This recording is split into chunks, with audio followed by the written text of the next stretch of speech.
Barasat station সংলগ্ন যুগল আবাসনে বিজেপির বিশেষ সভা। রবিবারের এই বিশেষ সভায় উপস্থিত ছিলেন বিজেপি নেতা রাহুল সিনহা, বারাসাত সাংগঠনিক জেলা সভাপতি তরুণ কান্তি ঘোষ সহ একাধিক বিজেপি কর্মীর সমর্থকেরা। আগামী দিনে কিভাবে সাংগঠনিক কাজকর্ম হবে সেই নিয়েই মূলত এদিনের সভায় আলোচনা হয় বলে জানা গিয়েছে।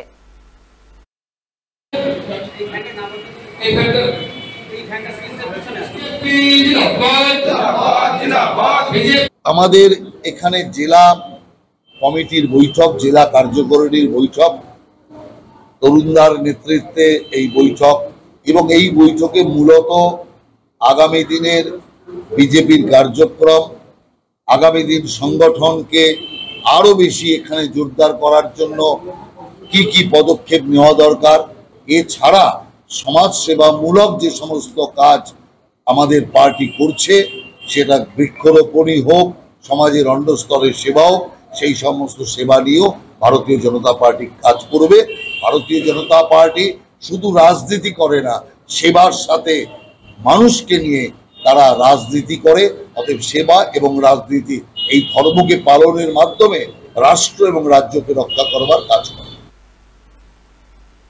মমতা বন্দ্যোপাধ্যায় পরিকল্পনা করে নীতি আয়োগের বৈঠকে যোগ দিতে গিয়েছিলেন বলে অভিযোগ করেন বিজেপি প্রাক্তন রাজ্য সভাপতি রাহুল সিনহা। শনিবার নীতি আয়োগের বৈঠক বয়কট করে ওয়াকআউট করেন বাংলার মুখ্যমন্ত্রী মমতা বন্দ্যোপাধ্যায়। বক্তব্য পেশ করার সময় মাইক বন্ধ করে দেওয়া হয় বলে অভিযোগ করেন বাংলার মুখ্যমন্ত্রী। তারই প্রতিবাদে ওয়াকআউট করেন তিনি।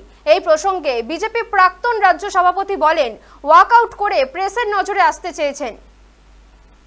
দেখুন, মমতা ব্যানার্জি প্ল্যান করে গিয়েছিল যে মিটিংয়ে যাব, সেখানে ওয়াকআউট করে প্রেসের নজরে আনব।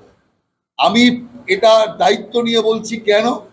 আপনারা প্রত্যেকে মমতা ব্যানার্জির যাওয়ার সময় এয়ারপোর্টের বক্তব্য আপনি নোট করেছেন, তাতে সাংবাদিকরা প্রশ্ন করেছে বাকি বিরোধীরা যাচ্ছেন, আপনি যাচ্ছেন কেন? আমি যাচ্ছি কথা রাখতে। যদি আমার কথা ওখানে বলতে না দেওয়া হয়, আমি চলে আসব। তার মানেটা কি?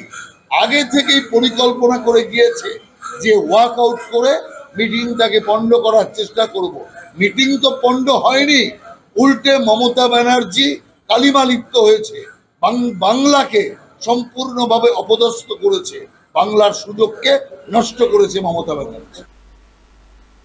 অনুব্রত মণ্ডলকে সামনে রেখে 2026-এর বিধানসভা ভোটে 11টা বিধানসভায় লিড দেবে তৃণমূল, এমনই মন্তব্য করেন তৃণমূল নেতা কাজল শেখ।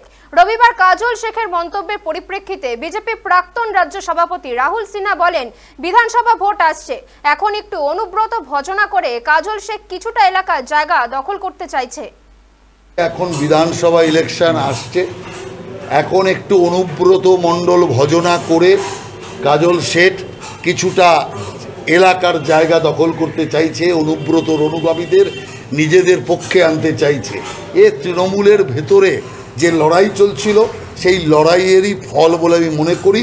কারণ বুঝতে পেরেছে লোকসভায় জেতা আর বিধানসভার আগামী দিনের লড়াই আরও কঠিন হতে চলেছে। সেই কারণেই অনুব্রত অনুগামীদের পাশে টানার জন্যই কাজল শেখের এই জাতীয় কথাবার্তা।